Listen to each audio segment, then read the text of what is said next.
Hello and welcome. The love song of J. Alfred Prufrock.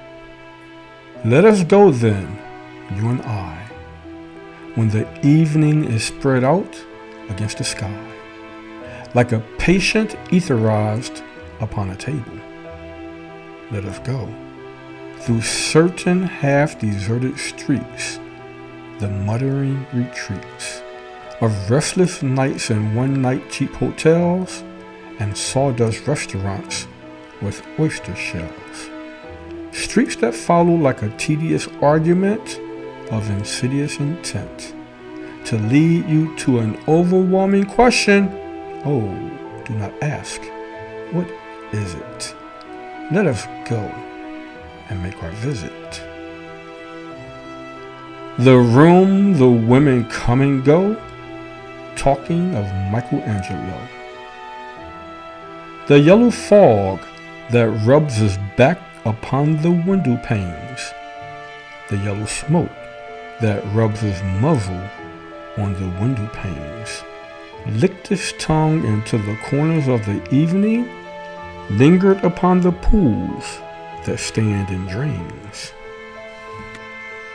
Let fall upon his back the soot that falls from chimneys, slipped by the terrace, made a sudden leap, and seeing that it was so soft October night, curled once upon the house and fell asleep.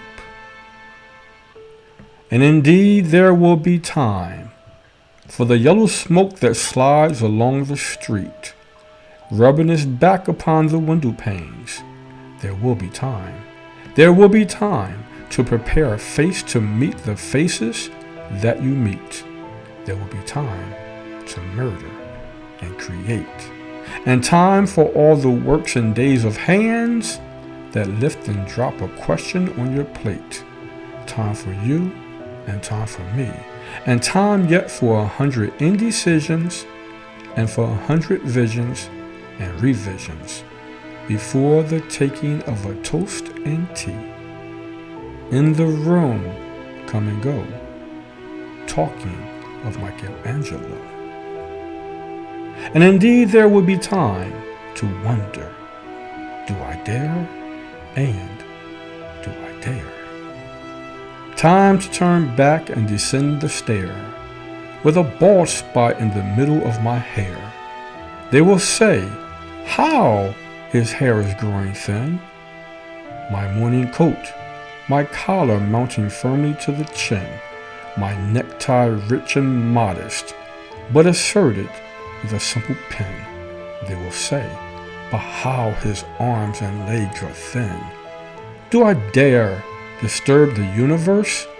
In a minute, there is time for decisions and revisions, which a minute will reverse. For I have known them all already, known them all. Have known the evenings, mornings, afternoons. I have measured out my life with coffee spoons.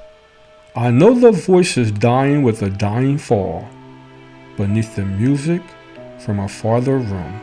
So how should I presume? And I have known the eyes already, known them all. The eyes that fix you in a formulated phrase. And when I am formulated, sprawling on a pen, then I am penned and wriggling on the wall. Then how should I begin to spit out all the butt ends of my days and ways? And how should I presume? And I have known the arms already, known them all. Arms that are braceleted and white and bare, but in the lamplight gowned with light brown hair.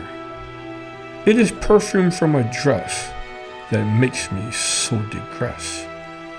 Arms that lie along a table or wrap about a shawl. And should I then presume? And how should I begin? Shall I say I have gone at dusk through narrow streets and watch the smoke that rises from the pipes of lonely men in shirt sleeves leaning out of windows? I should have been a pair of ragged claws scuttling across the floors of silent seas.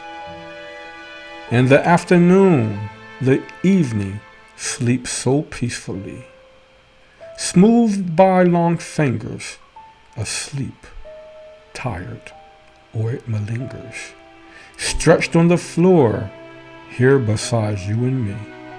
Should I, after tea and cakes and ices, have the strength to force the moment to its crisis? But though I have wept and fasted, wept and prayed, though I have seen my head grown slightly bald, brought in upon a platter, I am not a prophet, and here's no great matter. I have seen the moment of my greatest flicker, and I have seen the eternal footman hold my coat and snicker, and in short, I was afraid. And would it have been worth it, after all, after the cups, the marmalade, the tea, among the porcelain, among some talk of you and me, would it have been worthwhile to have bitten off the matter with a smile, to have squeezed the universe into a ball, to roll it towards some overwhelming question, to say, I am Lazarus, come from the dead, come back to tell you all. I shall tell you all, if one settling a pillow by her head. Should I say, that is not what I meant at all?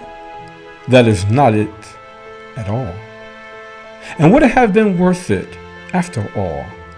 Would it have been worthwhile, after the sunsets and the dooryards and the sprinkled streets, after the novels, after the teacups, after the skirts that trail along the floor, and this, and so much more?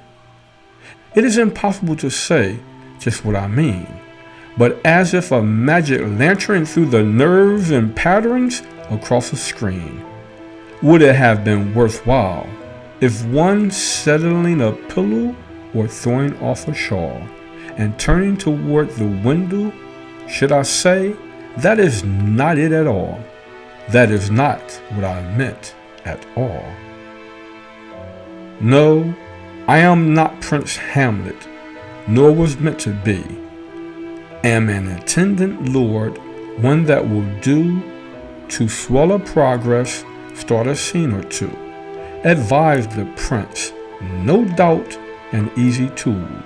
Differential, glad to be of use. Politic, cautious, and meticulous. Full of high sentence, but a bit obtuse. At times, indeed, almost ridiculous. Almost at times, the fool. I grow old. I shall wear the bottoms of my trousers rolled. Shall I part my hair behind? Do I dare eat a peach? I shall wear white flannel trousers and walk upon the beach. I have heard the mermaids singing each to each. I do not think that they will sing to me. I have seen them riding seaward on the waves, combing the white hair of the waves, blown back when the wind blows the water white and black. We have lingered in the chambers of the sea, by sea girls wreathed with seaweed red and brown, till human voices wake us and we drown.